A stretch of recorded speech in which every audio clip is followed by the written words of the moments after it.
Okay, hello everybody. Uh, Welcome to the second Tonari Animation Podcast. Today my guest is Yin. Hey Yin. Hello, Uh, hello. Yin is a freelance animator from Germany. Recently worked on Castlevania, the Fako Camelot movie, and Black Clover, and like a bunch of other stuff. That's right. Yeah, so that's basically about me, I guess. I've worked on a bunch of animations, like for anime and for all kinds of other stuff. I'm sorry, my cat just came to me, and I was a little bit distracted. So yeah, I mainly do freelance work, and I also work on like, I don't know, advertisements for Adidas sometimes, and mainly my goal is kind of to sustain myself with the jobs I take, so not all the stuff that I'm taking is basically anime. Hmm. I got So I'm you a take some other outside like commercial work or like Western work yeah, to because it yeah, pays way better. for example, I've been working with the studio Shotopop. It's a studio from London, and they are mainly focused on doing like advertisement for Adidas or like for KFC and stuff like Oh that. yeah. Is Adidas a German company? Uh, hmm? Where's that company out of? Yeah. As I said, like it's from London, from London. Oh, So okay. it's yeah. I'm also working with some Korean companies like Red Dot Culture House, for example.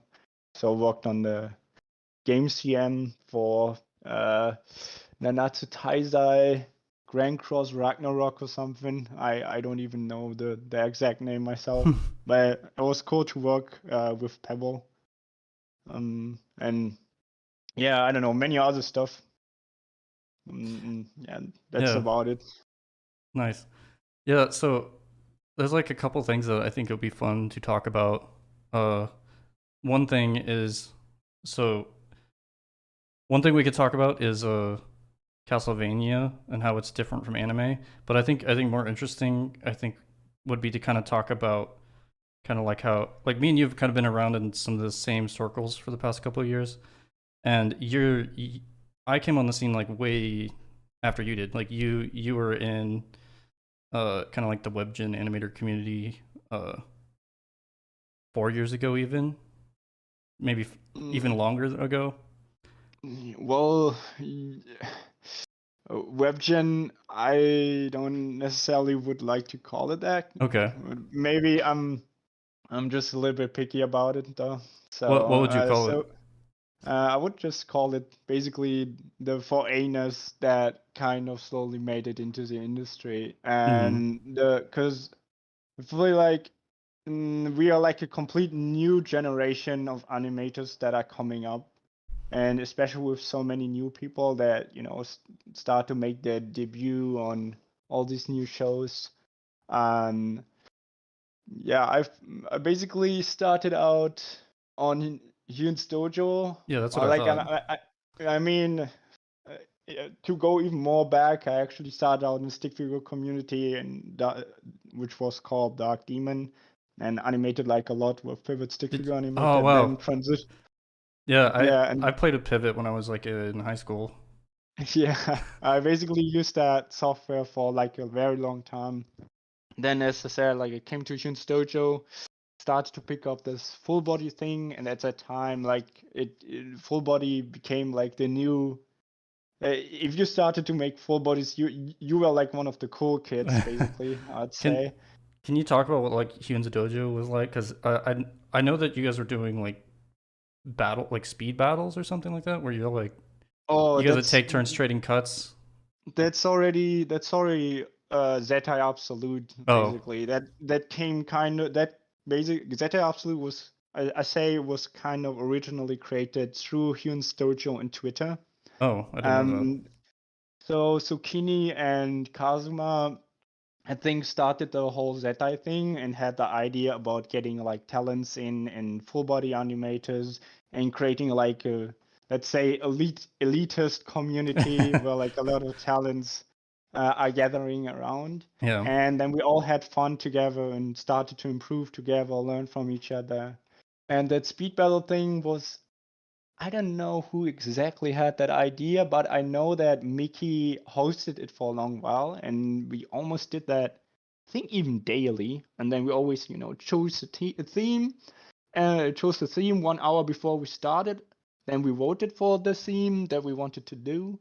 And then, yeah, we all have 1 hour to kind of execute that theme. Yeah. And yeah, very fun times. And we did a lot of collabs, like the ping pong collab.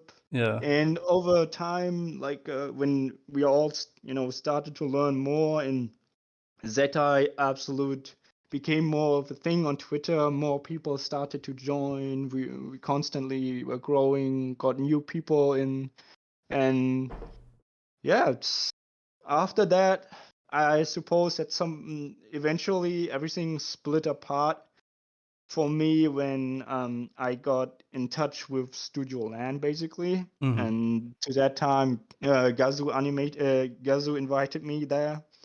It didn't work out for me that well in Studio Land due to my idiotic behavior, basically, because I didn't Oh really man. know what I was doing or how all that's work, and I wasn't looking to it too much into it as well.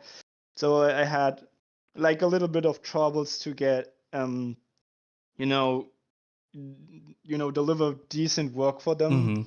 and decided to take myself some time off again and started to practice more. Eventually, after a year, Hero basically got me back in and said, hey man, you've been working so hard, would you like to give it another try? And he was so kind and actually got me he got me into that whole pipeline again, explained me everything, showed me how to set up Rio Timo, the plugin for Adobe Animate, Mm. and yeah, he also let me redo cuts like multiple times because they were always pretty whack and not usable, and mostly probably due to my drawing skill, I believe. Mhm. And as I said, like was super inexperienced and had troubles to actually adapt. But yeah, Hero was very patient with me, and I'm very thankful to him that he actually took his time and got me back in. That Yeah. was also around the time when Studio Lan actually had their, I don't know, success with To Be Heroine and To Be Heroine 2. I think that was the thing. Yeah, that Um, was like 2 years ago, right?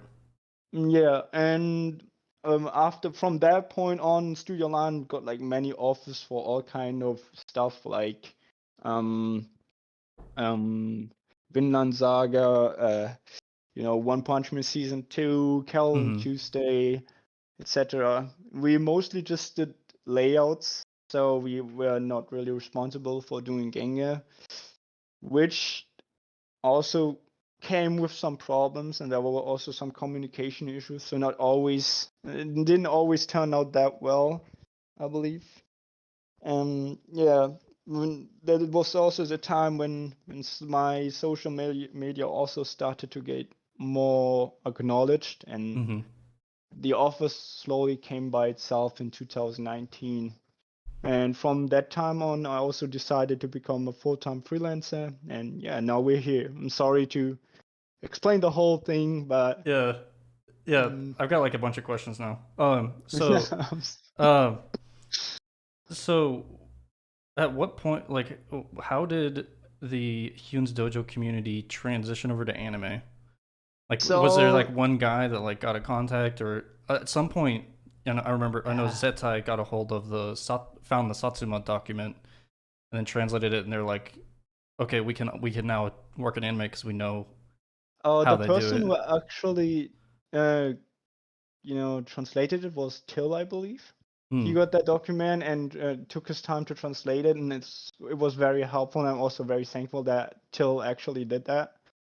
Um, and yeah, how did we get into that anime stuff?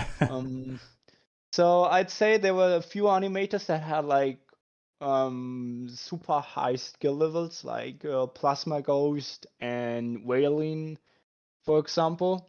And they were like, for me, they were very inspirational and very like pioneers. I learned a lot from them, as well from animators like Andy or Gareth.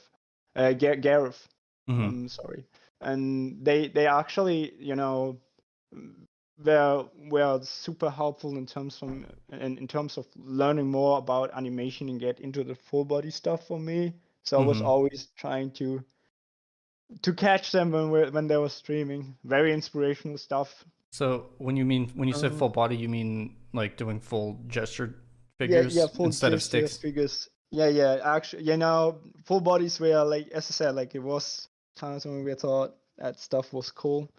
And yeah, I think also these other animators in Zeta Absolute eventually followed along. I'm not sure if they were as inspired as me, but they had their inspiration nonetheless. And also, got more into Sakugaburu, right? So we would probably research a lot and, share clips with each other, talk about certain animes. And yeah, it was a very lively community. Yeah. All learned a lot together, I believe. Something that I think is kind of important to recognize. You might not recognize this or not, or maybe you do. I don't know. But like, I feel like you guys kind of paved the way for a lot of the overseas freelancers because Mm, it kind of there were some studios that kind of got aware that there was a lot more overseas freelancers that are actually available to work, and then a lot of them are really talented. And yeah, I as I think word said, got like, around, and then offers just started to go out to everybody on Twitter, at yeah, some point in 2019 ish. yeah, I feel like most of these people who actually passed away were people like Jem, Till, Waylene, Gus, and Hero, basically Studio Lan, and some other animators from Zeta Absolute, probably like maybe Kazuma, Zucchini Juice, and yeah, Zucchini was also involved with Studio Lan, so basically he was also part of that. He was also deeply involved into that. I think Retro Rhino, uh, who else? There were quite a few people, quite a few names that kind of got into. Oh yeah, Hatove Eric, like yeah, I think that's his name. Yeah, I got aware of all of this. I can't remember what show I was watching, but I watched some movie, and at the end of it, under the credits, I kept seeing like Mhm. usernames instead of Mm, Japanese names. I'm like, what is going on? yeah. It's at some point And I was that like, just seemed to work out. yeah, I somehow Googled it and I found out that there were people that were like overseas animators who got their start in online Yeah. communities, and then they wanted to be known for their username from the online community, Yeah. and that was like a lot of it was Hyun's Dojo and Zetai Absolute. Mhm. Yeah, I mean, as I said, like they all come kind of from that direction, from this community. There are probably some more names I unfortunately forgot. Uh, but yeah, they kind of managed to attract basically directors like Seiki or other great directors like uh what's it called again? Um, the one from Black Clover. Jem worked a lot with them. I Mm, mean, Jem contributed to so many episodes from Black Clover and with yeah, always consistent quality. I think she also like definitely played a big role in my opinion because her yeah, work was always so well executed and very thoughtful as well. yeah. My first anime offer was Black Clover, and that was in the let's see, that was the beginning of last year, Hmm. and I don't know, it basically came out of nowhere. Like I had no followers on my Twitter. Like I had like maybe a few hundred followers on Twitter, and then PA just messaged me randomly, and Yeah. I think it was because someone in the community referred them to me. Uh, Hmm. because I know that happened a lot. Like around last year where people were just helping PAs get aware of people, and then now they're kind of, I don't know. I almost feel like some people, there's like some studios have like a list that they keep of just any freelancer they come across, and then they just go down the list. I know. Yeah.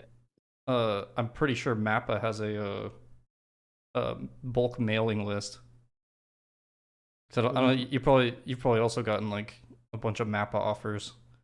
Mm, If actually, not as many as you really, think. they send them out by email. So if you get all your work through Twitter, then maybe that's why. Well, another thing could be also that I'm not getting. I mean, I got like plenty of offers early this year, but I think it turned like I really managed to block off many offers. Mm, So just putting, hey, I'm not available for work in my bio, because as much as I appreciate it, sometimes it's just getting a little bit too much. I'm sorry if this sounds like a humble flex or anything like that, but yeah, it's just how it is. And as much as I like to work on all that stuff, or like most of it, it's sometimes just not possible. And I also ended up in situations where multiple projects started to overlap because the schedule was keep getting delayed, and it became kind of tough to organize it for myself, and yeah, also very stressful. yeah, Uh, yeah. That's something I started so learning last year was that you would they would tell you one schedule, and then uh they'd be like, okay, we're gonna give you your layout back for Negan at this time, and mhm. then it never comes at that time. It always comes like a couple weeks later, and then like even if you like Yeah. meticulously schedule, like everything just hits you all at the same time. Yeah, to be fair, I'm also one of the people who always deliver quite late. And Mm. like, I'm not very proud of it, and I'm very sorry to everyone who actually works with me. Like, really, and sometimes I'm, I don't think I'm as reliable as I should be. Like, I'm Hmm. doing my work, and somewhat it works out, but I feel like I'm not always like a big help or Yeah, anything. I think PAs should or Seisakus need to just set fake deadlines. Like Yeah, set it like a week earlier than it actually is, because everyone just ends up being late. yeah, I think some do that already though. Yeah, I think Like so too. they're already so smart Yeah. that they do that Oh. and give plenty of room. The best thing would be probably to set the deadline even 1 month before actual deadline or Yeah. something, so Yeah. so they can eventually even bring someone else in case like Yeah. nothing gets delivered at all. Yeah. Um. So, you did work. Um. You did layout work for Castlevania. Yeah, I did that layout How was work that? and How's plus that? plus How's that titles. different from doing layout for anime? Because I know that the boards are really strong and almost animated already. So Uh, are you just basically tying tying down the animation or? Oh, my boards weren't strong at all. They were Oh, basically really? just stick figures. Really? Okay. Yeah, but I think it's because they also trusted me with Hmm. the execution, or with the and gave me some freedom to actually deal with this stuff. Um, I think in terms of difference, it really depends. Sometimes also in anime you will have super detailed boards, or maybe just stick figures like on Yeah. Castlevania. But it really depends on what kind of production you're working on. I think the most polished boards I got are the ones when I still worked with Studio Mir. They were like fairly good executed, and you could almost trace some of the drawings. Um, it depends. Like most of the time, like Korean production is as I would believe is probably similar to American production in terms of like freedom. Usually, you would probably have to stick fairly close to the boards, Hmm. and the director would just approve.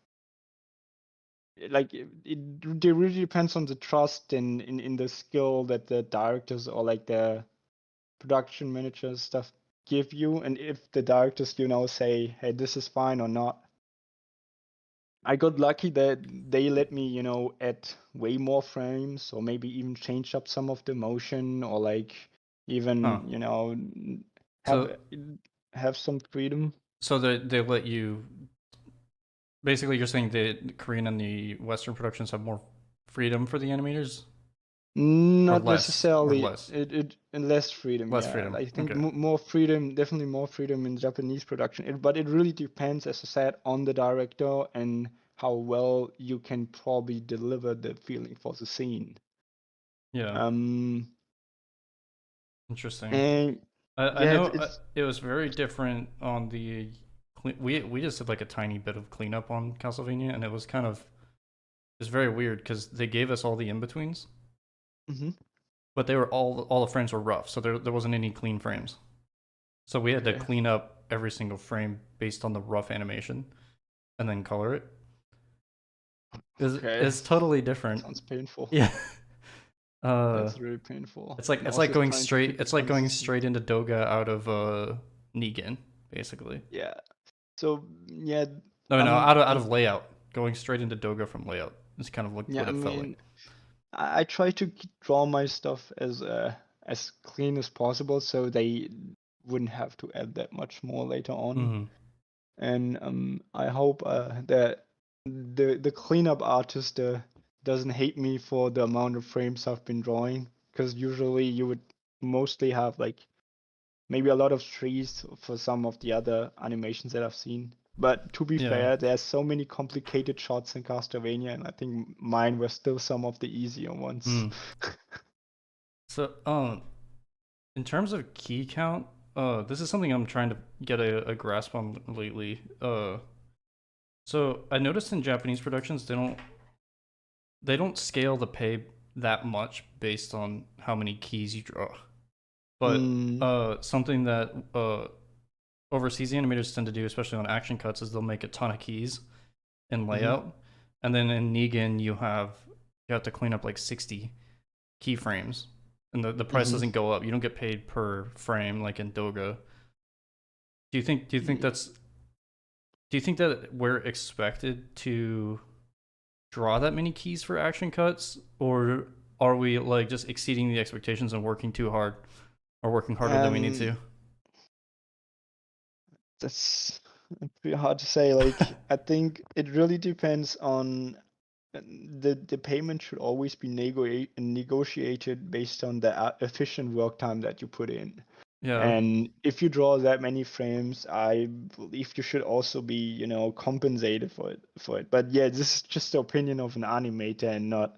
I don't know how business and organization, all that stuff, works out, or like yeah, going. I don't know how to deal with a budget or anything. yeah, So this is just me thinking, and I feel like it doesn't matter if you're a cleanup artist or if you're key animated, there still should be like a very good and fair payment for the amount of time that you put in there. yeah. Well, I've heard of people, and like I've personally done cuts like this where you spend like a week on one cut.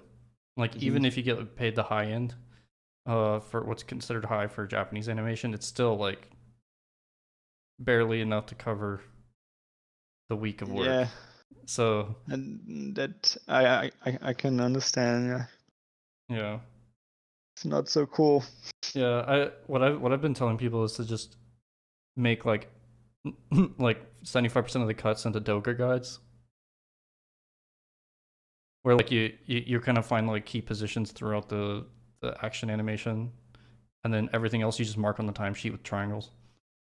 hmm And then maybe it saves the Negan person somewhere. Because what I've noticed a lot is like at Tonari we get a lot of cuts where the layout artist, like it's often like overseas freelance layouts that we get, and then the Negan comes in and it's like 120 keyframes, and we're like wait, and then they say 2,000 yen for 120 keyframes, clean it up, and we're like hold up, that's Mm, like 3 days of work for 2,000 yeah, yen, and it's like maybe even more And depending on the detail for the what I keyframes, right? what I always ask for is I'll ask for a little bit more money, but then I'll also say, hey, can I change the timesheet and make some of these into Doga guides?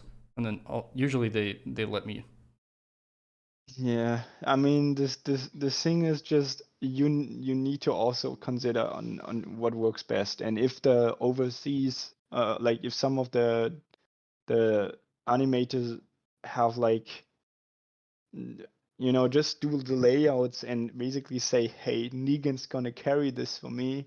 You shouldn't be surprised if some of the work is getting budget. I mean, he's like just giving all the responsibilities away to to someone else that basically gets even paid less than him, right? Yeah. And he and doing Ganga or like Negan is just so much more work. It's like on average, I would say I would probably take 6 times as much time as doing a layout when I'm doing Negan. Like when when I did the rough or something for like within 6 or 8 hours, I might need up to a week to actually clean up this whole thing if I want to do it very properly and carefully. But that also refers to the fact that I'm trying to clean up as much as possible. Like I'm actually really trying to take away as much work as I can. So yeah, that's good. the actual so the cleanup artist basically really doesn't need to struggle too much with figuring out how the in-betweens work, and or maybe there's just a little like the motion, and like even the in-between guides have like a good consistent model to it that so they can just easily draw it without having to change too much. Yeah. It's just it's I don't know, it's just all this is very I, on it, I don't care if you're like Doga, Genga, or layout artist. Everything is a lot of work, and I feel like for Genga you should definitely actually get more pay because I almost think this that is like too. the highest workload, and for Doga probably too, man. I mean, tracing all of that still takes so much Doga time. takes even longer than Negan. Yeah. There's a couple things I want to address in chat real quick. So Fatal's asking, what are the consequences if you submit your work too late? I'm interested to hear your answer. Then I've got an answer for that too. So the consequence might be that your cut is either getting extremely budget, or like your cut completely is getting taken out of this the whole show basically. So they would just basically your cut wouldn't exist. That could happen if you deliver it too late, or yeah, someone else is gonna reanimate it and has to, you know, you have the quality might not be in your control anymore of that scene. And the last thing that could happen is if you deliver your work so late that you just send someone almost straight to hell, and he has to do like all nighters to kind of you know still deliver the Duga in time, right? Yeah. Yeah, there's really not a like a lot of times when you get cuts that they're pretty committed to having you make those cuts. So what I've experienced is they just the PAs get really stressed and they're like, "Can you please turn it in? Please turn it in." There have been cases that I've had where they took the cuts back, but that doesn't happen very often. It's only happened for us like on really short schedule stuff. So they give us like a week for like 30 cuts or something like that. Yeah, and we're like, we can't, like, stuff just keeps getting late, and they're like, okay, we're gonna go to like a rush studio. Yeah, there's some other Chinese studios they probably will outsource the stuff from, but then you don't need to expect if if the quality is gonna also suffer under it. And you also put some stress on the animators that in that Chinese studio nonetheless. Someone is gonna suffer. Yeah. Definitely. And yes, you could possibly get kind of blacklisted or like Yeah, they might just, if you have a reputation not for being late, yeah. they'll just then stop. they might not want to work with you again. Yeah. Especially if they give you like something that's like a really tight deadline and they're like, we're airing the episode in 2 weeks. We need the layout in 24 hours or something. Mm-hmm. Um, Jockey Swaki said, I think referring to what I was saying earlier about making a bunch of Doga guides, saying it pushes the workload onto the Doga, which is worse. I think that it's better to give it to the Doga because Doga's paid per sheet. They're not paid per cut. So for every single drawing, they have like you will have a quality drop if like the more you give like maybe not even like sometimes like the Doga people are usually pretty good. Yeah, gotta say, like in many cases, I see a lot of very good Doga work. A good example is probably someone like Nozomi Abe, who uses a lot of in-between guides, and the in-betweens are done so carefully. But to be fair, he's one of the super strong action animators for maybe Jujutsu Kaisen or like FGO Heaven Fields, Fate, not FGO, Fate Zero, I think, Heaven Fields thing. So they would definitely also get one of the good Duga artists onto the stuff that he's doing. But most of Yeah, the time, it always works out pretty well. Like yeah, I always see like good results whenever the Doga artist is included. yeah. We had to do we got some cuts on Boruto recently where they wanted us to go straight from mannequins to Doga. Mm-hmm. It was like action animation with mannequins. There was basically no drawings that were on model. The Um, thing is with and action it still turned animation, out pretty okay. Like even though like we had a couple Sakan drawings to go off of, and then we just referenced those for all the other frames, yeah, and the it thing turned is out with kind of action okay. animation is that you can actually go ahead, break the model and stuff like that, and Yeah, without worrying maybe too much, since just the motion and probably the feeling for the effects or like and that other stuff is gonna carry that shot anyways. So it's okay to maybe have some more drawings done by the Duga as well. yeah, yeah. And a lot of people like if you ever pause action animation, you'll always see that the drawings are kind of super off model. But yeah, you're right. It doesn't really matter because they're jumping all over the place and they're people aren't.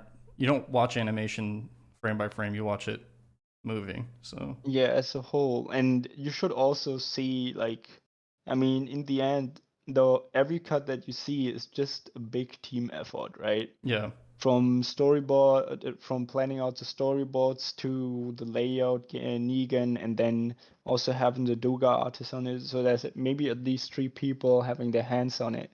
yeah. Not counting the director. Well, there's Yeah, also even yeah, director. not counting the directors. Yeah, And like, let's say the animator is super good and actually doesn't even need corrections, yeah, which is not always the case, obviously. But yeah, let's just yeah. On some productions, they have people whose like almost their entire job is just like adding tiny details, like a missing highlight and like mm, a missing line. The Genga Sakans. yeah. Have you ever had to do any of that kind of work? What? Have you ever Genga Sakan? Have you ever had to do any of that kind of work where you're just like Mm, adding the final details or checking like on shows that have like really complicated sete? so You, yeah, I had some stuff where like some of the Gengars basically just, describe most of this outer silhouettes and I had to fill in some of the details in there. But most of the time, um, they would give me at least one or two good corrections. Though mm, depending on that, it's not very much if you consider that I sometimes have up to 200 frames or something in one single cut. well, Like it really depends like on how complicated it is, and then sometimes it's also just two characters that are also on the same layer and they have over detailed character designs, especially for things like FGO. That's goddamn hell, man. It's like I've been those animating so costumes. much armor, so much debris Yeah, as well. Uh, Actually, it's I don't understand how some of these people can draw like the characters so cleanly and so well. and it's even more of it's even more magic for me when I see like the Sarkhan corrections and stuff and how accurate they are. And then you basically also have like the senior director later on who basically fixed the Sarkhan corrections or something. I don't know. Mm-hmm. Hopefully, I'm not messing it up right now, because in some productions you have like two art Yeah. directors or something. Did you ever get they're called the Sosakan, but did you ever get Oh, the yeah. did you ever get Sosakan corrections on Black Clover? No, Oh, you didn't? I didn't. I just got one. I just got one sack. I just got the Sarkhan corrections basically, I I believe, on a and lot of sometimes cuts just Enjutsu. on a lot of cuts that I did, I would get Sosakan. I don't know why, but like for some reason a lot of my cuts got Sosakan, and they would draw it completely differently than the Sakan. They wouldn't even correct the Sakan, they just redrew the whole thing. Yeah, that can happen. Yeah, I think there's a Korean guy who's doing a lot of the Sosakan work, and he has like a specific style that's completely different from the Sete. And he just like wants to have that in, I guess. I mean, that's since he has the job, he has the freedom to manipulate the frames as much as he wants. Yeah. But that's also fairly cool that you can see that, Yeah. and it gives let's say it gives some new vibes too, or like new Interpretations almost. new interpretations as well. Um okay, so question. Earlier you said that do you animate in Adobe Animate? Oh no, Oh, you used to. I used to animate with Macromedia Flash, Adobe Animate, and then I transitioned at some point to Clip Studio Paint, and now this is basically my comfort zone. Yeah. Was it hard to convince you to switch off of Adobe Animate? So I have No, it seems like a lot of people are like that are in Flash and like that's their home. They have a hard time leaving because it's I didn't have that much of a big deal, because at that time I was already used to Maya and learning about Maya. And when I felt like when I kind of got like a little bit more confident in using that software, any other software was basically a joke to mm-hmm. learn. Because Maya is fucking huge. It's like it Yeah. has so much stuff, so many hotkeys. You basically almost use the whole keyboard for your hotkeys to, navigate in that software. And that helped me to easily adjust and learn other softwares. Or like Yeah. at least I had like the mindset or like the confidence in learning the softwares more easily, because I felt like I was already going through the biggest hell I could have gone through. Yeah. There's a couple people in chat wanting me to explain some of the jargon that we're using. So Negan is it's really hard to explain. So I have a video on this channel actually that is a live stream of us going over the process of Negan.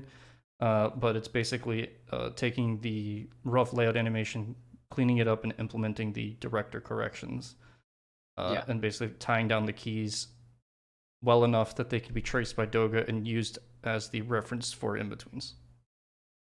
I guess that's probably the shortest way to explain that. And then Sosatcon, yeah, Caffeine answered it in the chat. It's the chief animation director. They're like the main, usually one of the best artists on the staff. Yeah, the most of the time they probably have like 10 to 20 years of experience, I believe. Mm-hmm. They are like, or at least either that or they're like super crazy good illustrators that just know how to use the pencil properly. Yeah. So another thing I'm kind of curious about, you said like a few years ago, like what was it, 3 or 4 years ago? You took some time off to like get better. What did you do during that time? Did you just do figure drawing and life studies, Was or just constantly trying to animate something, basically.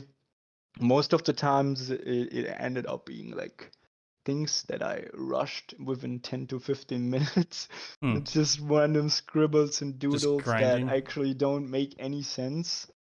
but they were just there to, let out frustration when something didn't work. And then eventually I got to a point then where I felt where I became more calm kind of, and then could focus more on that motion that I actually want to animate. I just Mm-hmm. experimented a lot, watched like a lot of, Sakuga mats and trying to understand how other animators approached their stuff or did their stuff. Got a lot, like I watched tons of videos about educational contents in terms of art, like from Kim Jung-gi to Mm. Proco to Rostros, to Modern Day James, Zenix. I'm also watching Ethan Becker recently. I'm just trying to soak up from everyone and everything, and I also learned a lot from other animators, especially the ones that basically are kind of new and starting out. Because most of the times I feel like when you're trying to give feedback onto another animator that's also fairly new, or like maybe is on the same level as you will also start to associate his mistakes with your own. And that Yeah. basically can open the ace for yourself on what you've been doing wrong all the time.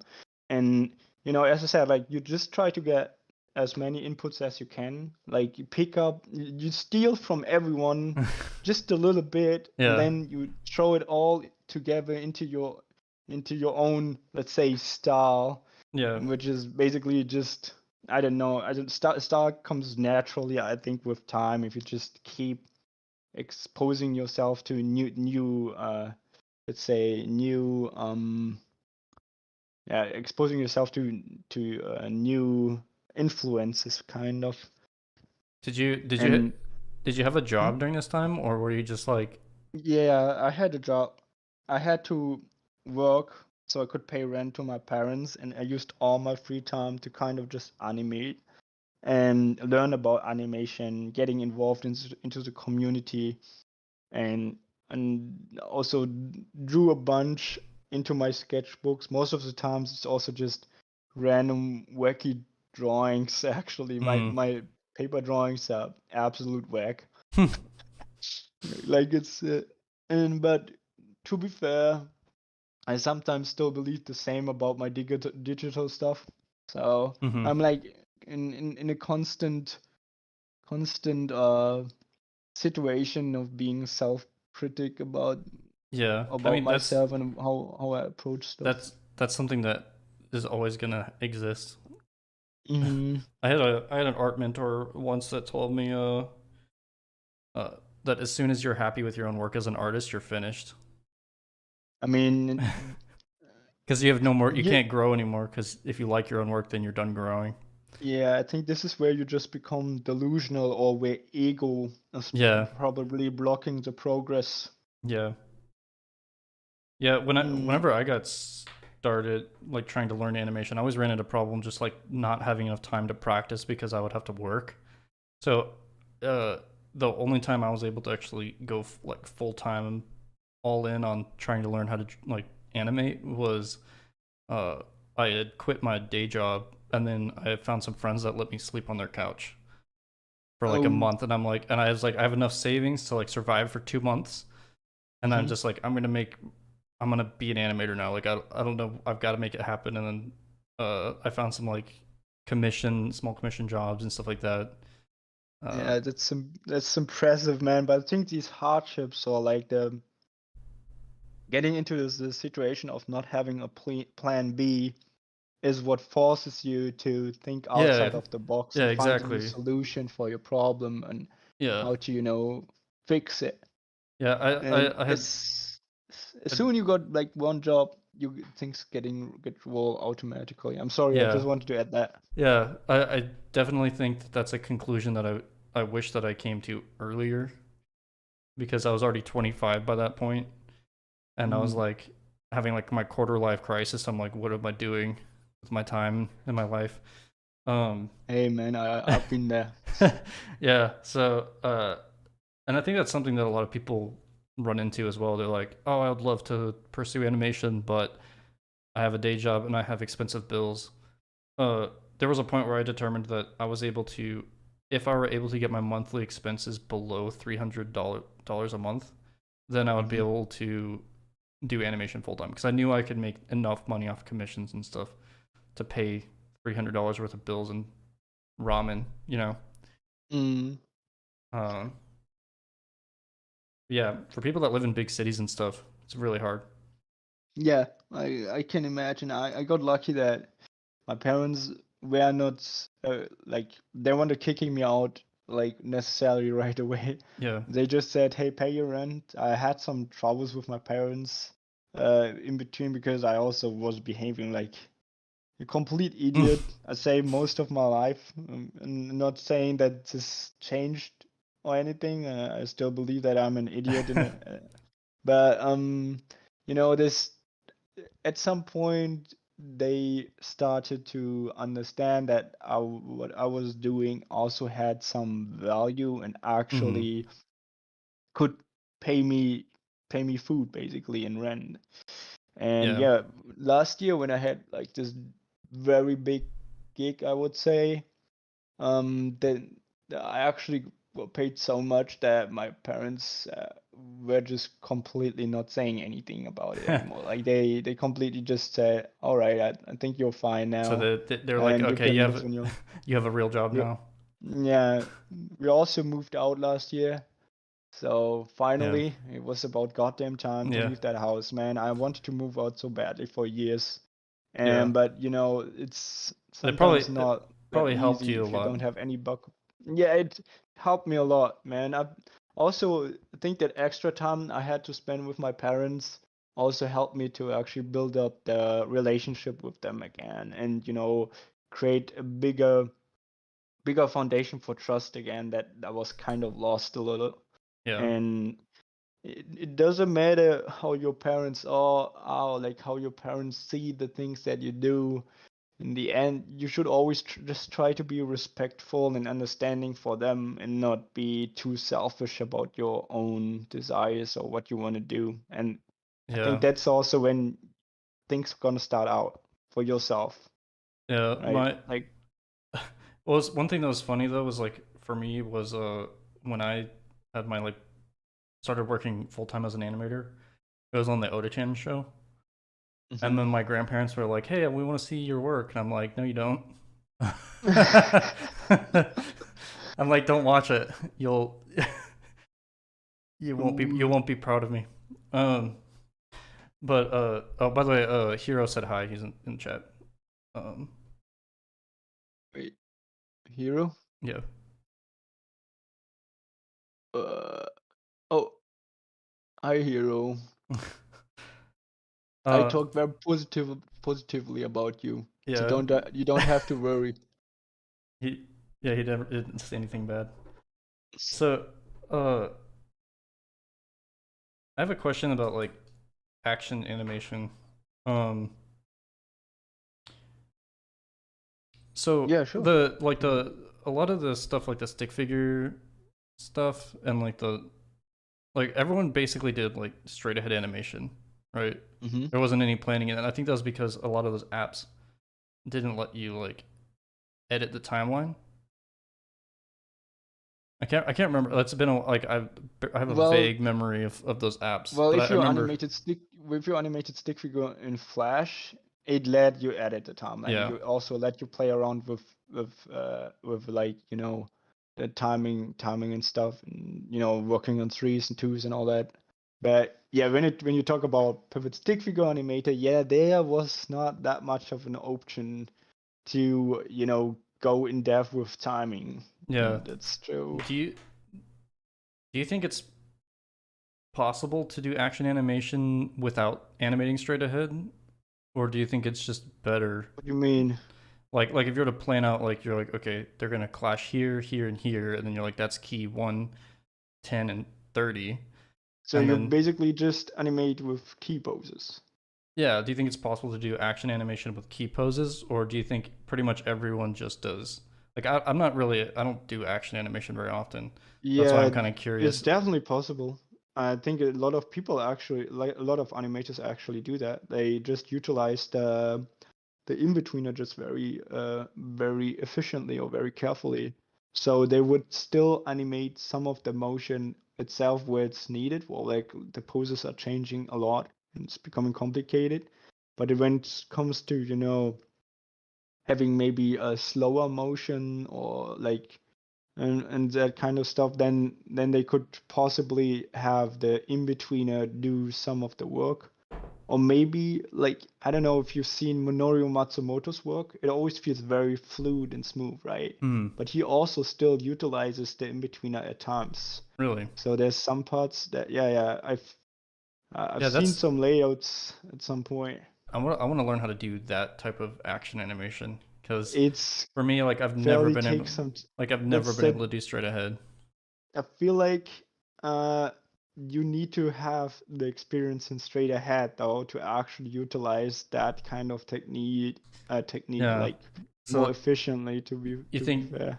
so you think it kind of has its roots in like straight ahead because you have to kind of know how all the limbs are moving through the space and how the Obviously, perspective's changing you need to have a very good understanding for motion in general and for the poses and how you convey some of the weight or maybe some of the feeling in your drawings, and you need to be able to know how to shift, rotate yeah.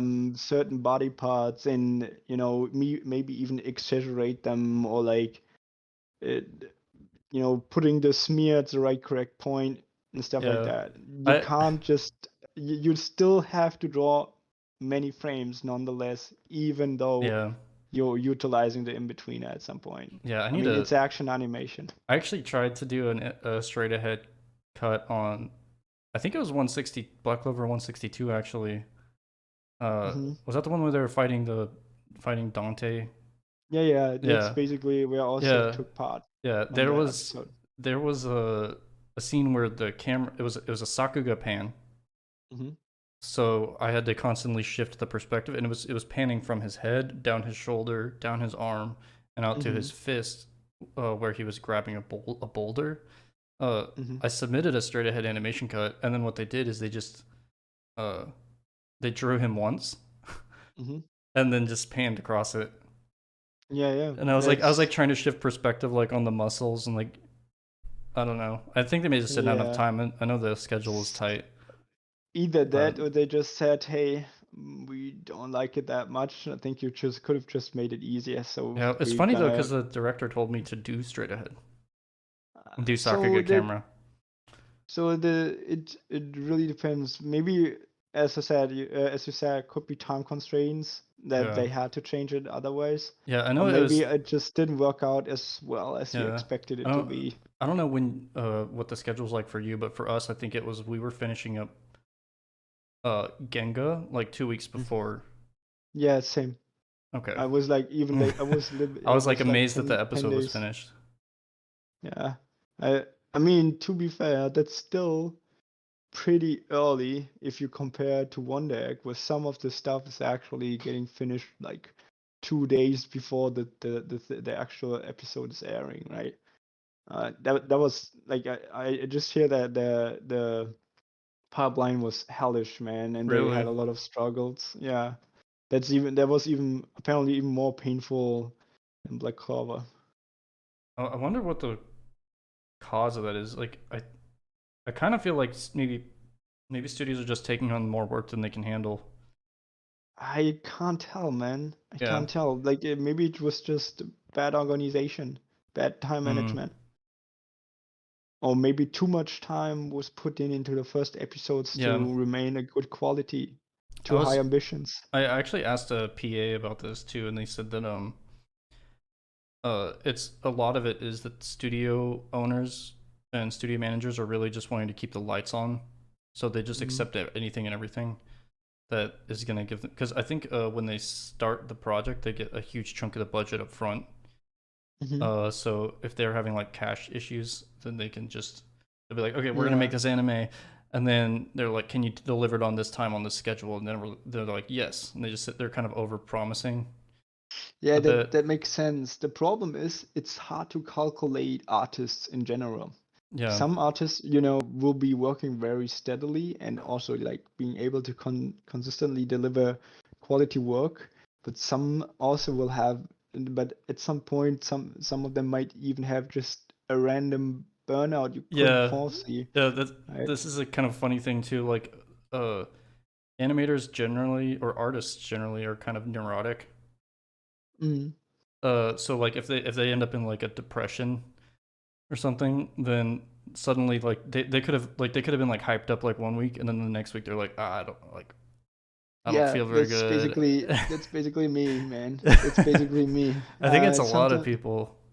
yeah, So it makes it really also hard to. happened to me like I can multiple imagine. times. I can imagine the PAs are very frustrated because it's like why can't you just be consistent? It's like, well, because these people are artists. Like Mm, there's a people that are artists are usually not normal people.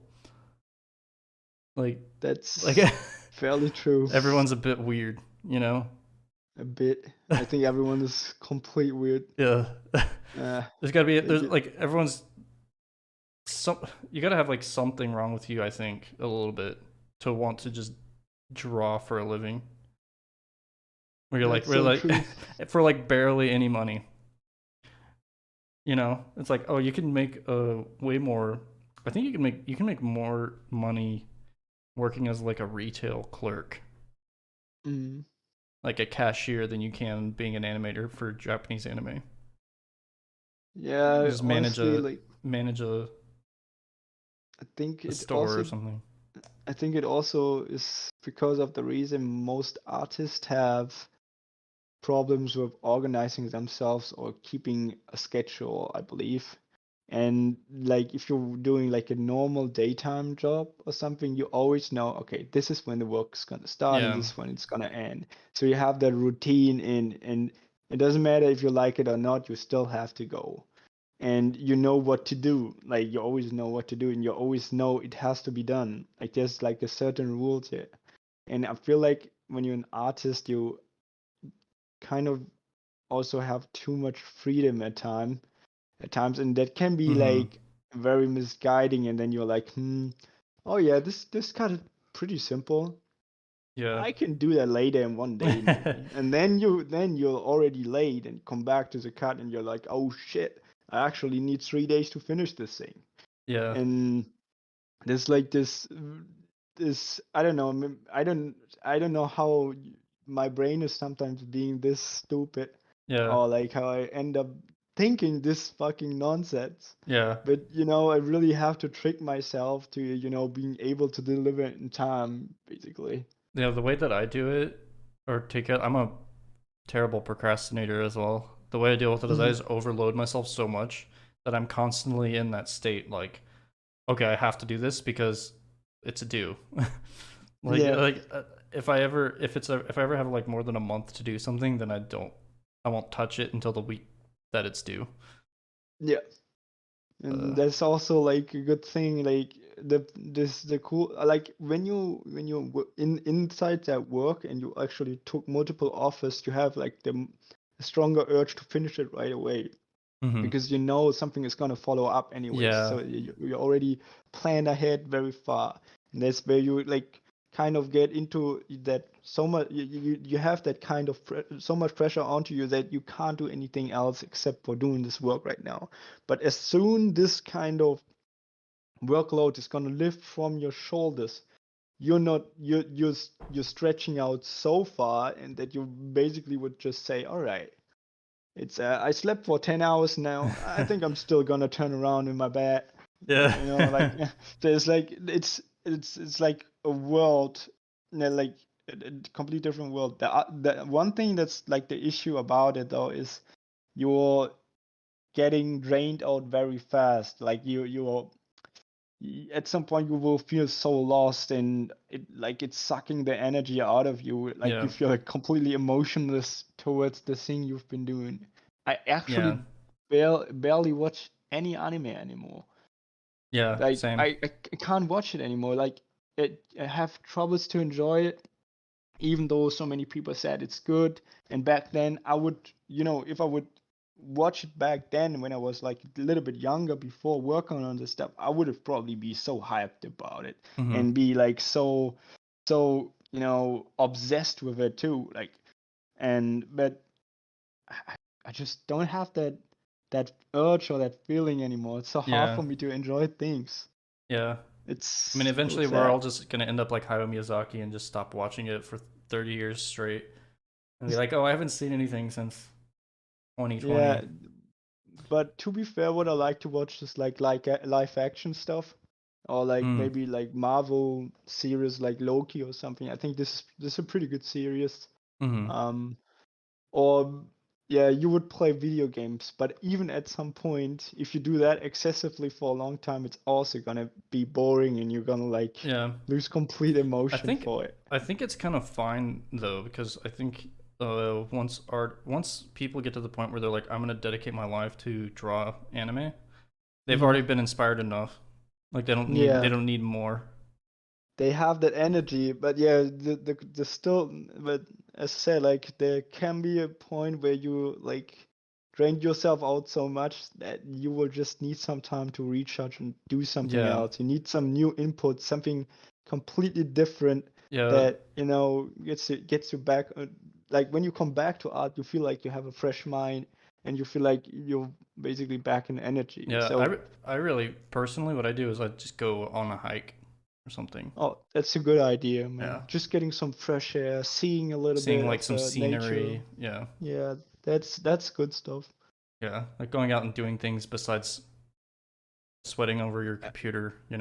Actually, my brother, it was my brother's birthday yesterday, basically 1 hour ago. And yeah, he had a friend over, and he's also like very deeply into anime, and he also watches like a lot of that trash stuff, like X Arm or something. Mm. So it's fairly funny to talk with him about it. And then we also just went for a walk, just talked about random stuff. He actually gave me some good suggestions for very old movies I've never heard about, but they seem to be iconic. Hmm. Um, I don't have the English name for it right now. I'm sorry. Just told me the German ones. And he said he even has some books from Hayao Miyazaki, like some of the manga from the Nausicaa manga that he used to do. Hmm. And he has also some materials from Satoshi Kon, like some Oh wow. illustration books. And yeah, he said he's gonna give them to me. Uh, Maybe next time, or maybe I'm just gonna come to visit him to pick them up.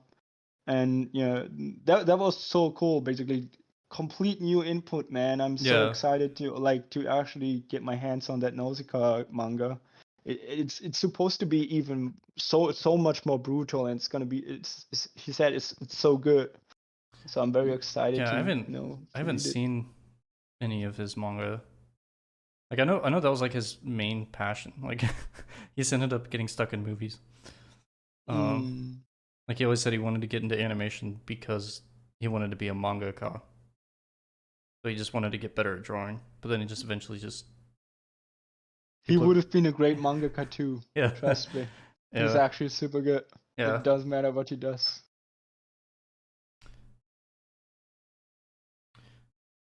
Okay. Uh, So let's see. We can talk to chat a little bit. Let's see.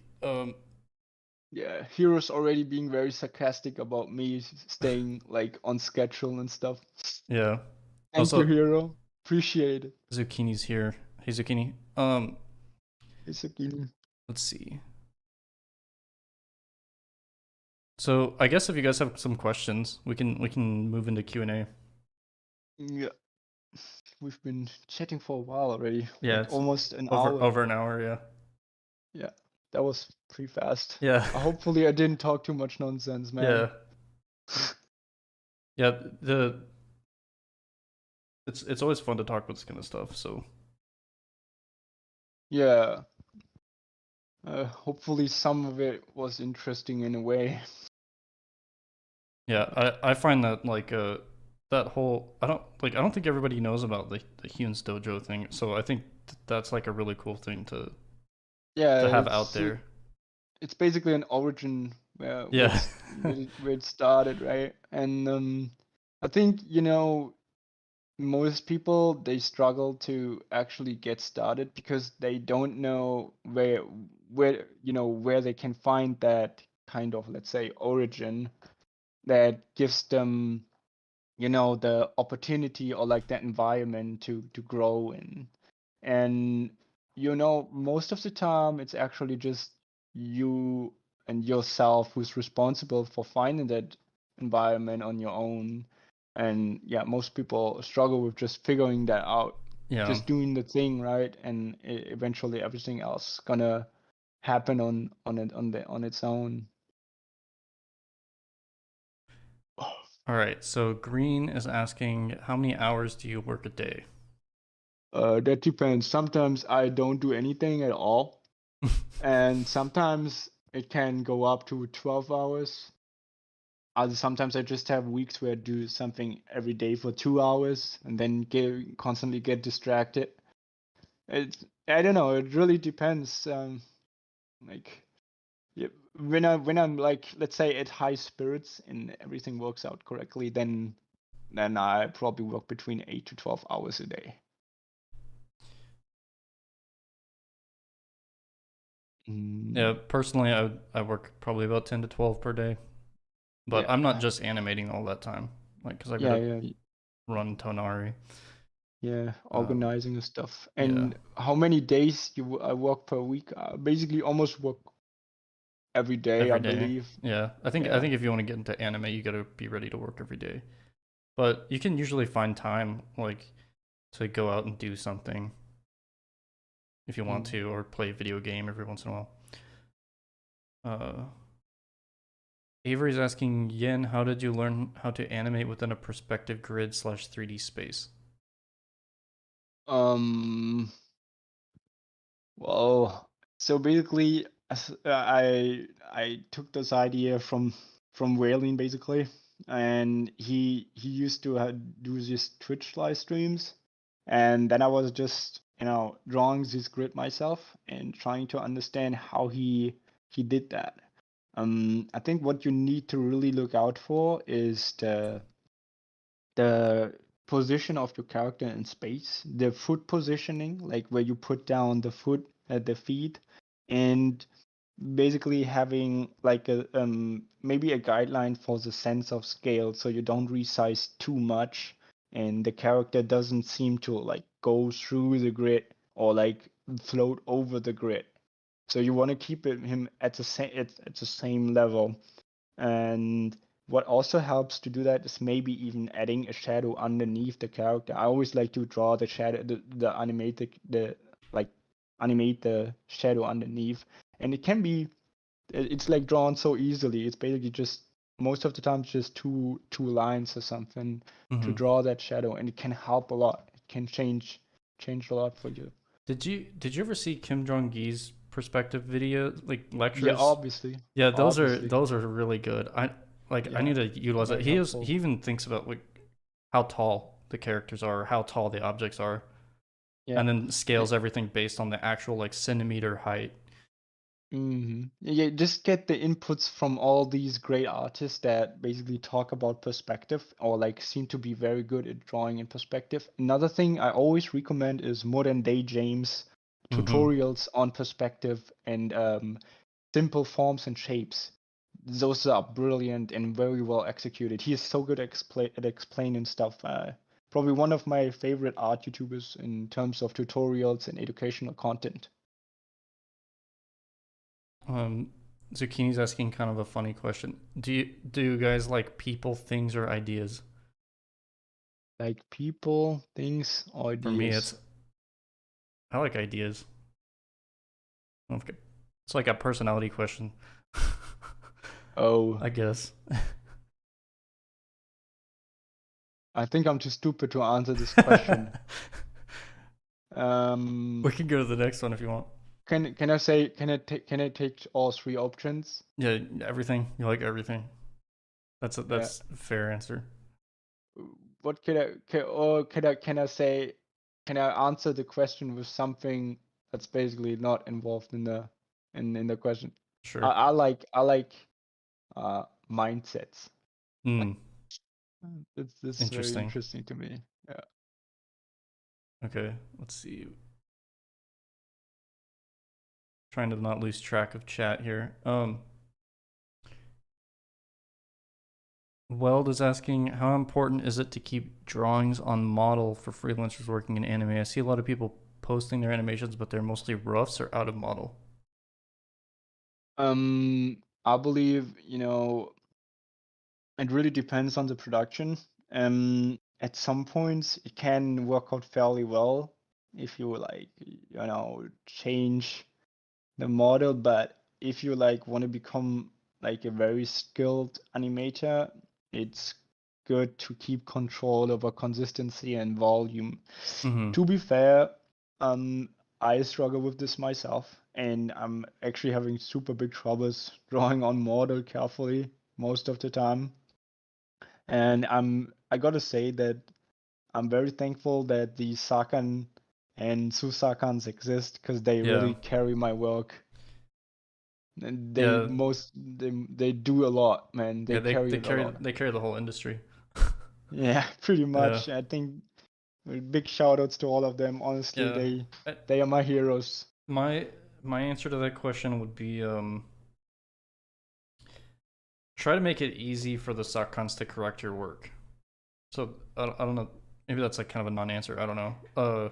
No, that's a If good answer. yeah, because Because if like the head's too big, for example, that makes it hard to correct. Like if you're or if like I think the most important thing is to really just plan out your keys carefully, so the Sakan doesn't have to figure out where you want the correction to be. mm-hmm.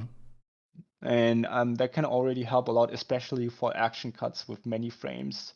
And that you would like say, okay, over here I have a key, and over here I have a key, Mm-hmm. and yeah. Yeah, because a lot of times if you give them like 100 keys and then it's all off model, then all the Sakon's just gonna correct one frame and then say match the rest and then give it back to you. Either that, or or the Sakan gonna say too many frames, I'm gonna scrap half of it, and or maybe even reanimate the complete thing, and you might even not even do the gang up. Yeah, yeah. That can also happen. Um, let's see. Andrews is asking, when you choose a cut, do you have a limited amount of frames to animate it? Well, most of the time there's a time constraint behind Yeah, the cut, they so limit they're the gonna. length, but not the frames. Yeah. Yeah. Technically, it's So a frame limit, but it's 24 well, FPS for 2 seconds or whatever. yeah. But So if you want to go ahead and animate on once, you can do so, but you got to be aware that you're probably also in charge of, cleaning it up afterwards. yeah, yeah, or you're gonna make someone else clean it up. Yeah, you don't want to create too much unnecessary pain for the person who has to work with your stuff after all. Yeah. Um. Okay, I'm losing track of chat. Okay, let's see. Just choose random Or yeah, I'll choose questions. random. Yeah. Zip stream is saying, are you properly keeping your workspace organized? No. I'm very organized, so I keep all my files straight. But some people just like to throw everything on their desktop.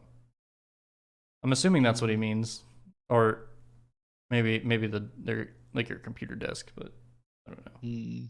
Also, guys, listen to Hero or maybe Volkrieg. They actually got some good experience too. So it can be that we're not always giving the 100% perfect answer, and if they have something to add, I would listen to them. Mm-hmm. Let's see. Jalen is saying, talking about burnouts earlier, how do you get through them? Just continue going through it, finding something to inspire you, or what do you do? And most of the time, I actually always try to pull through, to be honest. But there's also times where I just need to do something else. So then I have a phase maybe where I start to do more sport and do something for my body, or maybe I just feel burned out and very bad because I just didn't eat, or like I really messed up my eating schedule and I'm not eating properly at times where I should. Um, like, I don't know. Sometimes anything can help that makes you feel better, basically. What about like when you are on a cut that you're like 5 hours in and you're like, I hate this cut, I don't want to finish it. Does that ever Then happen? then I might just get distracted, do something else, Okay. or I actually really try to pull through and gonna be super mad and maybe really pissed off. Maybe I punch myself or something, or scream around. But it's not that crazy though. Like it never happens that crazy, to be honest. I just know, oh my God, I hate this. Yeah, I need to finish this. I had Why did I do this to me? Or like, why did I do this in general? I had to do Negan on an action cut recently that had chains flying all over the place, and it was extremely agonizing. I don't know how I got Yeah, through it. yeah. Like I wish. I for a while I was just hard drawing it, and then eventually I was just like, okay, I'm done drawing this. I'm gonna figure out another way. And then I just ended up puppet warping Yeah, chain I wish. drawings. I wish they would just do it like in Castlevania. Apparently, they got like some kind of thing to actually like some kind It's like of a filter software. effect or something. Yeah, where they just, can make the chain basically in that software or something, and you don't even necessarily have to draw. You just need to draw the guides for, and they could be like a line. Yeah, that sounds great. Yeah, I spent sometimes. like 10 hours drawing chain links. Oh Like my that was God. I was like, what am I doing? And then I tried to get out of it. Like I talked to PA and they're like, no, you have to draw these chains. And I'm like, okay. I Oh, think there we go. I think I was just drinking beer the entire time. I think that's how I got through Yeah, sometimes you just gotta draw on your sorrow or like your it. misery. Yeah. uh, Oh, so can you just add that? Mickey has used a chain brush. Ah, cool thing that this shit yeah. exists, I man. mean, I asked if I could use a chain brush too, and they're like, no, it's off Oh. model if you use the chain brush. And I'm like, okay. I should have just like invented a chain brush, figured out how to make one, and then just like use their model sheet. Probably could have saved some time. Um, uh, Rich Troxing is asking, do you have a schedule of when you get to eat something, or do you just wait until you're starving?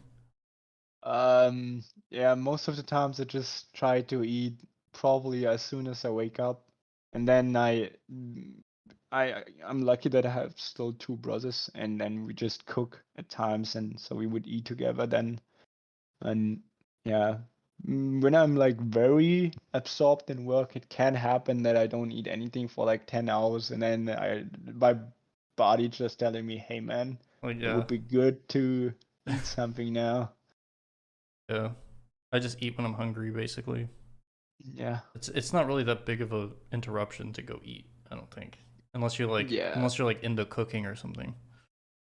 I Yeah, just like it make a it, it sandwich or always microwave something.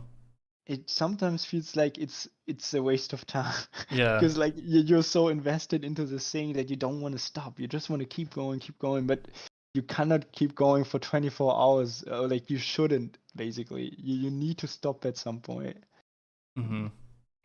unfortunately. But that's also when it like kind of, drags you out of that flow and can so sometimes yeah, it's just like that. But eating is important, so is drinking.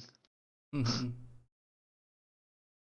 Um, Will's asking about Japanese language school classes. How did we pay for them, or how did you pay for them? I don't. For me, I don't really know that much Japanese. I can read like Oops. 300 kanji and can read hiragana and katakana, but I'm like baby. I'm like first grader level. Like I can say like this Bro, I coffee is can good. That's basically all I I can can say. say I can say hello. That's about it. The rest Yeah, is Google Translate. with anime, like as long as you have a interpreter for your meetings, you really all you need to be able to say is "otsukare-sama desu," which means like "hello, thank you." Like it's hard to translate that, but it's basically like "thank you for working with me," and then just know how to introduce yourself. Like you just say like your name I and then just your job. use my wiki translations and try to communicate as much as possible. so Oh, I can actually figure out what they want do from you me and what they expect. do you skip? So since you're working solo, do you skip the Skype meetings, or do you just get written notes, or do you actually only Not do work for always. like studios that have interpreters? So more like there was a time where I barely got any meetings, but recently there's been more meetings. Hmm. And like it really depends. If they offer me contract work, they really want to go for the meeting as well, so they get to know me. And I'm always streaming with I'm always activating my cam as well, so they know how I look like, and it gives it like a little bit better idea or like a little bit more confidence in working with me, I believe, Hmm. because they see a face behind it, and I think it's better if they can associate that. There was a studio I talked to once that had an interpreter there that spoke English, German, and Japanese. That's awesome, Yeah, it actually. was I'm trying to remember what it was called. Arc Inc. They don't have in-house art staff. They just manage productions. Mm, Like they worked on Premiere or helped produce Premiere.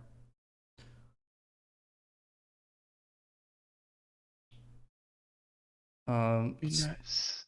So it's probably getting late for you. You want to do like maybe 3 more questions and then sign off?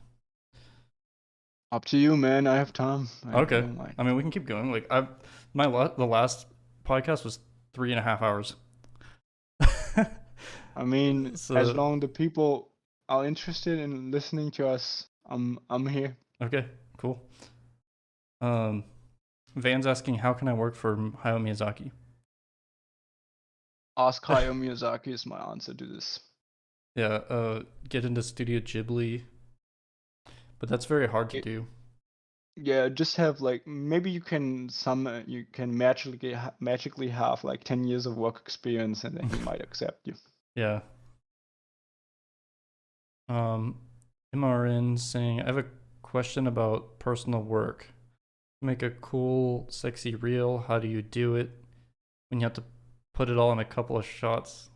Like, how do you do it when you have to put all in a couple of shots, but you're tired from work? Sorry, I can't understand that question. You'll have to rephrase it. So basically, um, how to make a personal sexual reel without getting tired. You Oh, know, like building up the experience, like all the animations to make the reel. yeah, but he's Oh, tired from work basically, so he has no oh, energy to actually do something yeah. for himself. Take a ask your manager if you can have 1 day less per week of work, S- and then you can take that mm, extra day and use it for I animation. think it's just, jumping over your own shadow and confronting your comfort zone. Just tell yourself a time or like a certain amount of time that you want to plan to animate something. It doesn't need to be good. It doesn't need to be special. Just animate something. Get in the habit of animating just, at a certain time or like once you get back. Do the first thing you do, not even before eating. Just draw a line, dude. Draw a goddamn line. And then go from there, add another line, and then you will probably end up seeing yourself maybe after 10, maybe after an hour, and actually manage to draw something. Mm-hmm. And then you just keep on trying to do practice animations. Start with the things that I did. I just constantly did some basic stuff, basic motion, unless I had like very good ideas that I wanted to try out or things that I wanted to do that I've seen that inspired me. And so then I managed to have all these kind of different ideas, and you start to build like a reel, like in a collection of rough animations. I just enjoy creating rough animations for myself. Actually, this is where I still feel good about myself. When it comes to work, it's a complete different mindset. It's so crazy actually to think about it. That's basically what I did though. Like I always came back after work and I would just animate. I would just Mm. It's I got to be just like wanted to get better. it's almost like you got to get obsessed. Yeah, get obsessed. Get Yeah. obsessed. Like have that one idol, like this one animator or something that you really look up to and just watch his videos or like his Sakuga mats every fucking day until you become crazy, and you basically go to sleep still thinking about that animation you've been working, or like the animator you just observed, until you finally start to figure out the techniques used behind it and the ideas he used to convey the stuff that he wants to do, right? And then you can implement it into your own work. That's basically what I did with Yutaka Nakamura. Honestly, I probably, when you look at all the Sakuga mats from him, I'd say I have at least 5K views just made on my own on these Sakuga mats. Because I was always, I was basically coming back, opening the Sakuga mat, and then I just started drawing because I've always felt like so inspired by him. I loved his work so much, kind of. Someone's asking about Satsuma. It was Crispy, yeah. They're asking where they can get it. There's a link to a download of one of the translations of it. I don't know if it's the most recent translation, but on the Sakuga Foundry Discord, under the animation creation resources sticky, you can click that, and then in that document there's a download link for the Satsuma document. It's basically just a document that goes over time chart or X sheet notations for anime. It's pretty very useful. Yeah, the thing that Till gave me, I don't know if I can send it out. So really, he just gave it to me, gave it to us for really the people that can really benefit from it. And he got all kind of stuff in there, even like descriptions on how to write down blur with all the Japanese translations and stuff like that. It's freaking awesome. I actually benefit a lot from this. I'm going to answer this one real quick. Leonardo is asking what happened to the Sakuga Foundry website. Basically, it's a Discord now instead of a forum. I archived the forum, and it's going to be downloadable and viewable offline.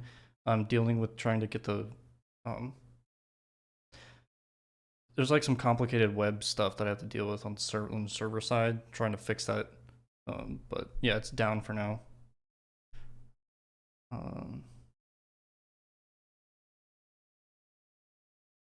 Avery's asking, what is your career goals or artistic goals? I always used to say I work so I can do in the end I can do nothing, but no, I'm slowly starting to rethink about it. I'm actually trying to figure it out right now. Are you becoming a workaholic? I Or think I think I partly went through a workaholic phase, but I'm not as much of a workaholic like my dad, for example. Yeah, I can't, like, I get depressed if I don't work. So yeah, for me, I'm never gonna retire, I don't think.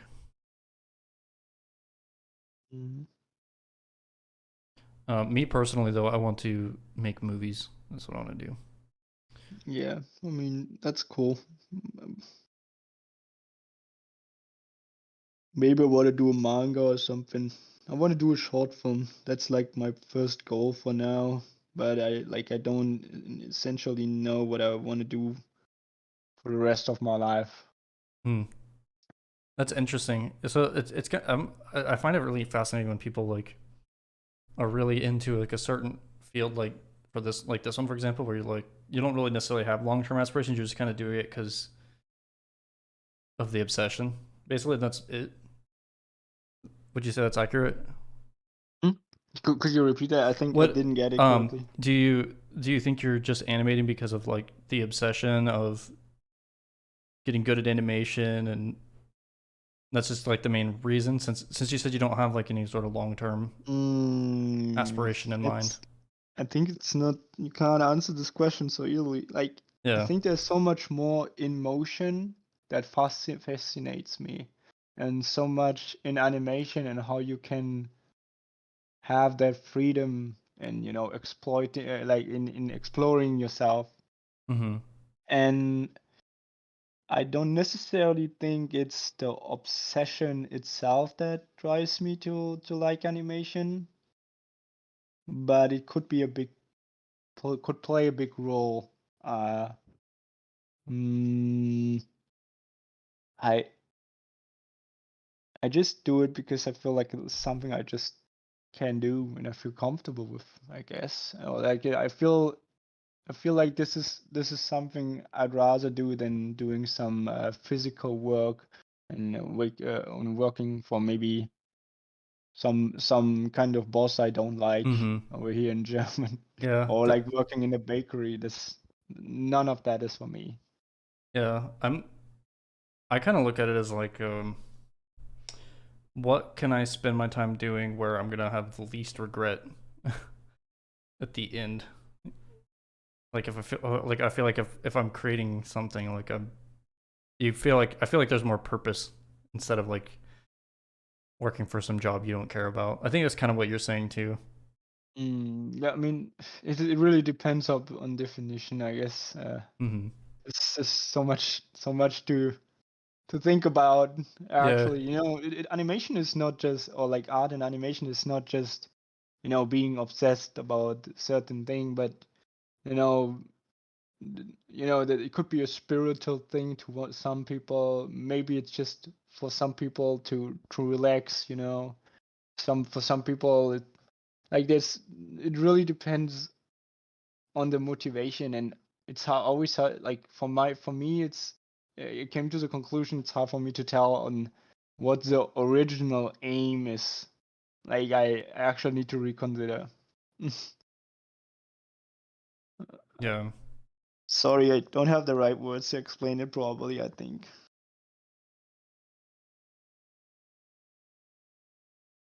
Studio T is asking, how do 3D CG cuts get handled in layout? Does the artist animate over the image, and is the time sheet different? So for the Hitori no Shita, the Outcast thing, I got like basically an idea. Like the story would basically described an idea of how the tree would kind of move, and I actually gave like very detailed guidelines on how the 3D should move in which kind of speed as well. So I actually try to animate out like certain parts of the background, like with very simplistic lines, to give like a good impression of how to do it properly. Then they would just add the 3D, and then they would adjust the speed like Seiki would send me the stuff and would be like, hey, is this too fast? Is this too slow?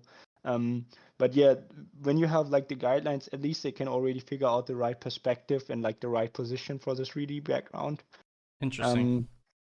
Um, in other productions, for example, I'm working with a Chinese. I'm gonna work with a Chinese animator friend that I agreed on to like a couple months ago. He would just send me, the already made 3D, but I have to animate over it. So it Yeah. really depends on like how you want to handle it. There's probably multiple ways, but I think if you animate the 2D yourself, you probably have more control over it, and it might look better in the end and fits better.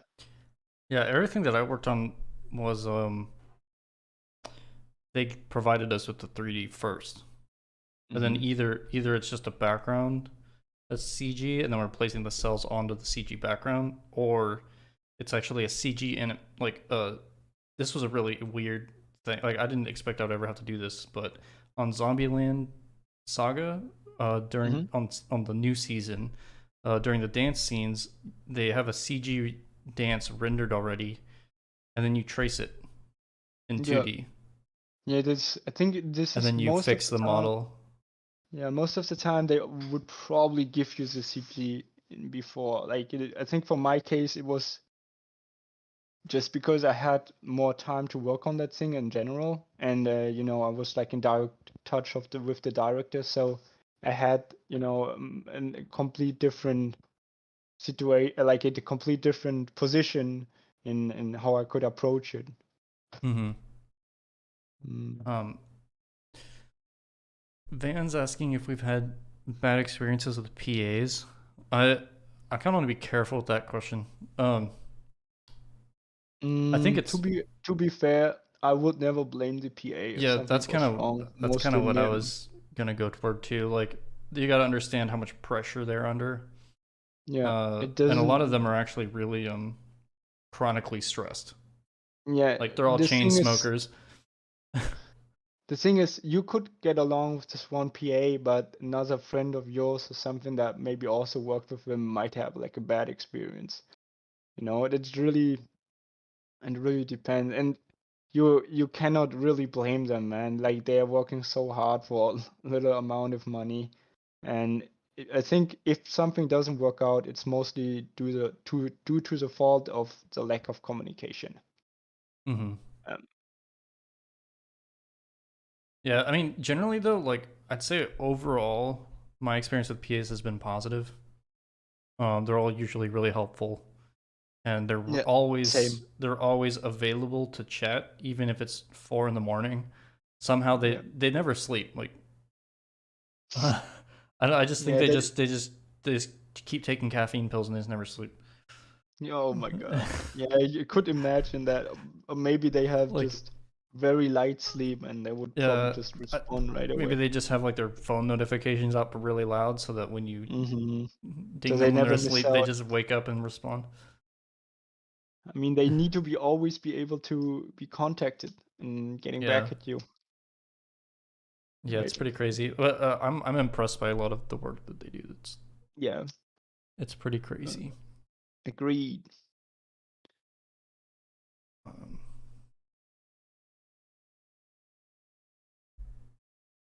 um uh, Weldner MC's asking, when you work in anime, do you do the in betweening yourself or do you leave it for assistants? Yeah, I mean, Most of the time I animate the in-betweens myself, or at least I animate all the guides to a way to a point where they that they are actually useful and I can keep control over the motion consistency. But that's just me.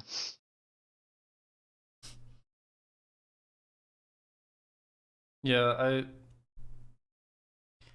I'm really economical with my animations, so I really I'll draw the key poses and then draw timing charts for the in betweens, and only if there's like motion that isn't obvious, then I'll draw the breakdowns. But usually when I pick it cuts, like I'm more like into like making clean drawings and stuff like that instead of doing like a lot of motion. Whenever I pick cuts, I always pick the ones that move the least.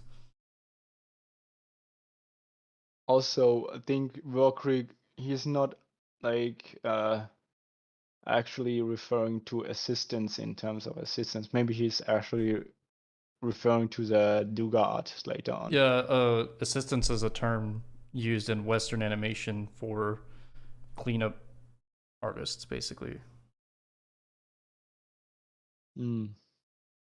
Like if you read the Animator Survival Kit, Richard Williams talks about assistance in there. Yeah.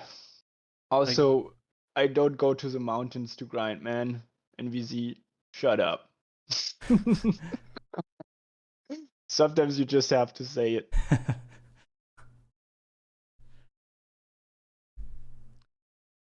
all right, so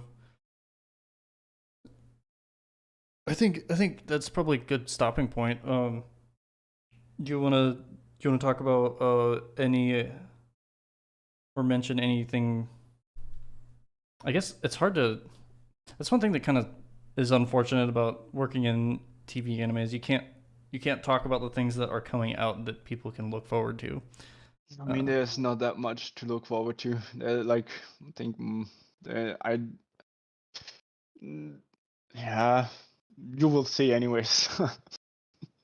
Yeah, it's kind of funny. Like when we work on stuff, like it'll come out like I guess if it's TV anime, it sometimes comes out 2 weeks after you finish it. But some stuff like we worked on some stuff last year that hasn't even been announced yet. I worked on stuff last year that has been announced, but I don't tell you what it is. Yeah, it's so weird. Like there's Yeah, like so much stuff that's like cool or stuff that like there's stuff that I did that when I was like brand new that I'm not proud of that still hasn't come out yet. Mm-hmm. And I'm not even sure if they're keeping the work that I did. All right. Well, anyways, I guess if you guys don't already follow Yin, you can follow him on Twitter at yin_bm, and he'll post some of his cuts sometimes. Yeah, but you will mostly just see me tweeting random stuff that I will probably delete after a few minutes. Yeah. Anyways, thank you guys for coming. If you're not already on the Sakuga Foundry Discord, be sure to. I'll post it in chat actually. It's a community of artists that are kind of learning and working together to study Japanese animation. So if you're kind of interested in this topic or interested in getting better at drawing, it's probably a good starting point. Yeah. Get your first debut with Tonari Animation. Maybe. Oh, whoops! I just. Hopefully. Yeah. We actually just brought on a ton of people. It's getting crazy. We're having to set up like a training structure now because I can't train everybody anymore. It's too many people. I can understand. Anyways, thanks everyone for coming. And see you next week. Thanks again for coming on.